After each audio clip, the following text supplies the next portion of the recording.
And now, here to entertain you all, because every day he's hustling.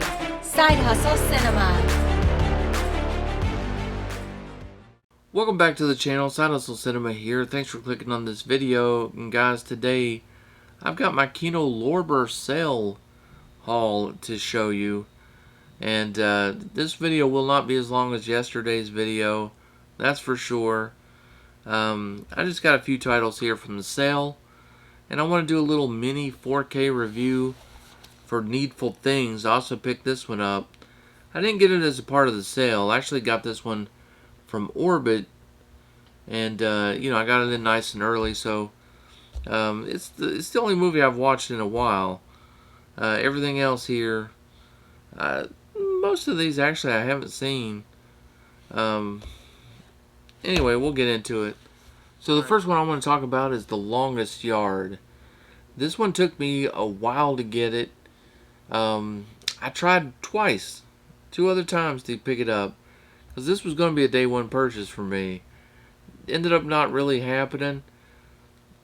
It's fine. I got it during the sale. I've got it now. That's all that matters. And I'm so glad to have it. I've been a big fan of this one for a long time. I like the Adam Sandler remake as a comedy. You know, it's a totally different you know, feel for the movie. This one's much more serious. It has a much different tone. You know, this one's a straight up football / prison movie. You know, guards versus the players.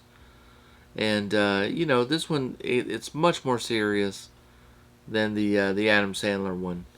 But very good, just really good. I think everyone will enjoy it.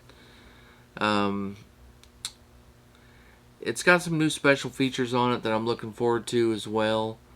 And then, of course, I just want to see how it looks in 4K. It should look really good. And I really dig the slipcover there. I think that's really cool looking.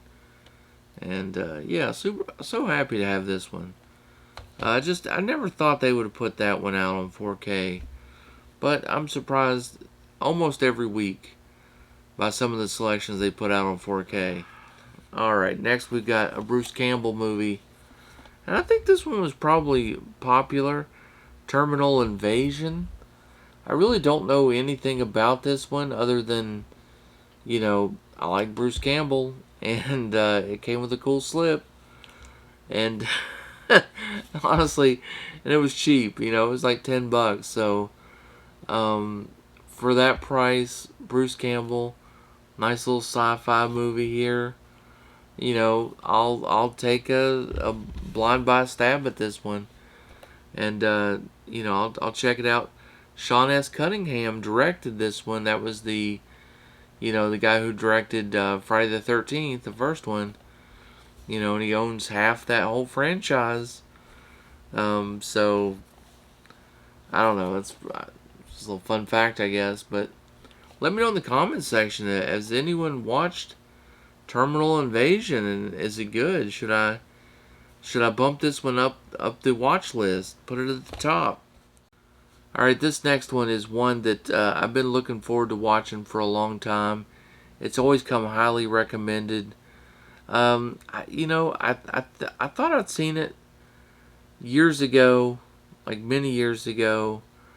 I kind of remember parts of it, so I do kind of feel like I've maybe seen it. It's a fairly short movie, 93 minutes, 1955. This one came out, Night of the Hunter, and I don't know if I've just like heard people talk about it a lot, but there's certain scenes that I kind of remember from this movie, and so I'm looking forward to checking it out. So, because there was a movie I watched just recently where I thought, like, I was like, I haven't seen this movie, and then as soon as I popped it in and started watching it, I was like, oh my god, I have watched this movie. Like, I remembered everything. I just, you know, once I jogged the old memory a little bit, and I have a feeling this one may be like that. You know, because like every time I look at these images on the back and stuff, it kind of it makes me feel like I've definitely seen it. Anyway, I'm looking forward to it. It sounds fantastic, and it's always come highly recommended. So, you know, it should look great on 4K, being in black and white and stuff. Um, should be a lot of fun. Secret Admirer is the next one, and this was one of those where I feel like I should have watched it, but I haven't seen this one. This one I know I haven't seen. Great cast though. I mean, C. Thomas Howell, Lori Loughlin, Kelly Preston, Fred Ward. 90 minutes, 1985 release. Let me know in the comments section about this one. Did you guys like it? I think I heard a few people talk about it already. Yeah. Yeah, I'll check it out. And then the next one is one that I almost didn't pick up because I thought the slipcover was gone. But then when I saw that looks like the slipcover was there, Rawhead Rex, I did pick it up. I enjoyed Rawhead Rex. It's goofy. It's kind of low budget. It's a little goofy. But, yeah, it's just kind of one of those that I do enjoy. And like everyone else, I do have that steelbook that KINO put out. And that's pretty much why I was okay with just keeping that steelbook. And didn't necessarily feel like I needed to upgrade to the 4K. But, when I saw that you could still get it with the slipcover, I figured why not, And so I went ahead and picked it up. So, yeah, it's definitely a fun one. If you guys want to check it out. And I'm sure you have, because like I said, everyone owns that steelbook. It was cheap for so long. I don't see how you don't own it. Now, I am not someone who is trying to own all the KINO LORBER 4Ks, because they're just going to continue to put out more and more 4Ks, and it's going to be like anything else. It's not like they're numbered or anything, so I don't see the point in trying to just get them to get them. So, there's definitely a handful of their 4Ks that I've not purchased and really don't plan on it, They're just movies that I don't think I'll be interested in. Let me know where you guys stand on that, because I feel like there's a whole lot of people in the community that are just buying every KINO 4K because they feel a need to collect them all. And if they were numbered or something, I would understand that, but just being like random releases, what's kind of the point of that? Why not just pick the movies that you like? Why I don't know. If it's a numbered line, I get it. Because you want to have a complete set. But when they're not really cataloged like that, then I don't really get the point of doing it. Because they are just going to continue to put out more and more, and they'll just have hundreds of them, So, I don't know. I don't know. I don't really get that. But let me know in the comment section. Do you collect them all just to collect them all? Or do you really like all their 4K releases? Because, I'm just not into some of those older, movies. I just know I would never probably watch them. They would be purchases to set on the shelf. And I hate doing that, and I feel like I have too many of those already. So that's one of those things that I'm trying to cut out on. Alright, well, let's get to this Needful Things review. This one is a lot of... Why did I do that? This one's a lot of fun. I really enjoy Stephen King movies, as you can tell in the background there. I have a few different copies of this one. But, yeah, Needful Things. It's, a story of an antique, store, an antique dealer. Comes to the small town of Castle Rock. That's been a fictional town that Stephen King's used a lot in his movies. And, this guy's, there's something off about him. You kind of notice something's not quite right. turns out he's the devil, or at least some form of demon or devil. And he's trading people their prized possessions, stuff that they, like they thought they'd lost and it was gone forever. He ends up having it in his store, and he gives it to him at a great price, but there's always a catch. And the catch is that they have to do something for him, some kind of a deed in return to pay for these needful things. And that ends up pitting the townspeople against each other, and what seems like sort of harmless things ends up turning deadly. And it's a really good movie. This comes in 2 cuts. You get the theater cut, which is the one that's in 4K, and then you get a TV cut, and that one has 1 hour and 10 minutes more footage. That's a lot. That's a big difference. It's got a few special features on here too.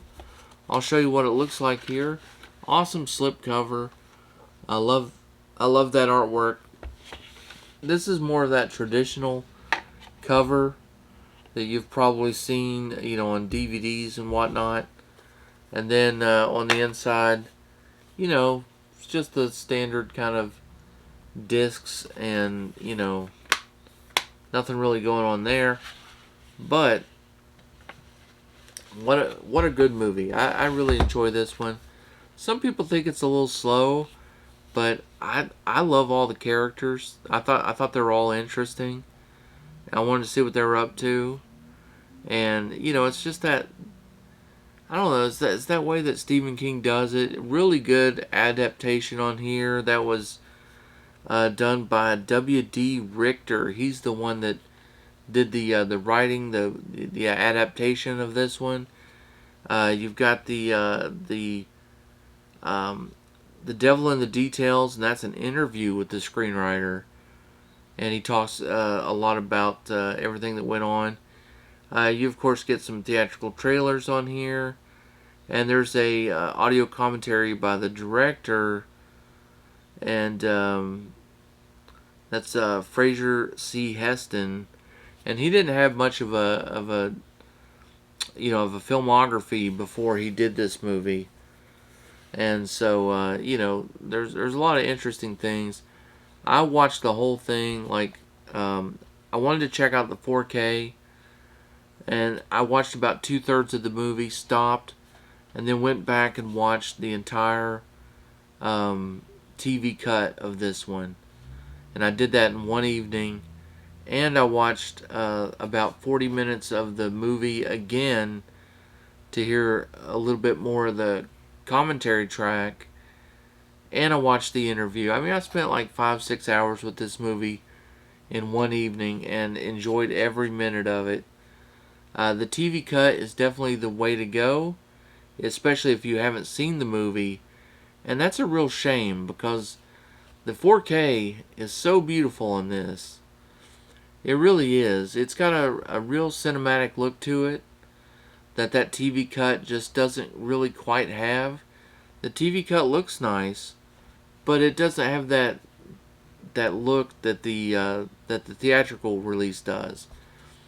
I would buy this again if they would put the the TV cut release on 4K. I wish it looked like the theatrical release. Words and stuff.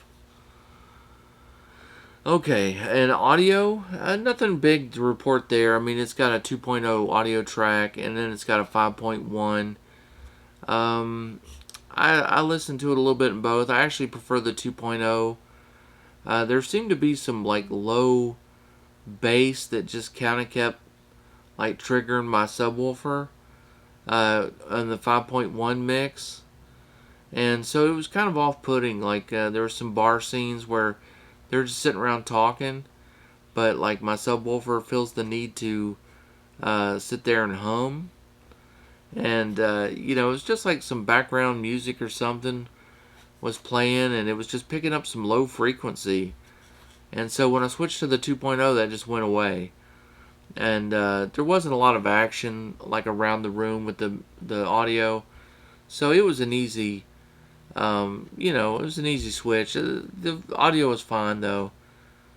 Picture quality was really nice. Very cinematic, very filmic look on the 4K. I just wish it was the TV cut. Watch that TV cut, and I hope you enjoy that movie. Well, guys, that is going to do it for today's video. I hope you enjoyed it. If you did, do me a favor, hit that like button. If you're unsubscribed to the channel, I invite you to do so. And as always, stay safe, have fun, keep watching these movies, and I'll see you on the next one.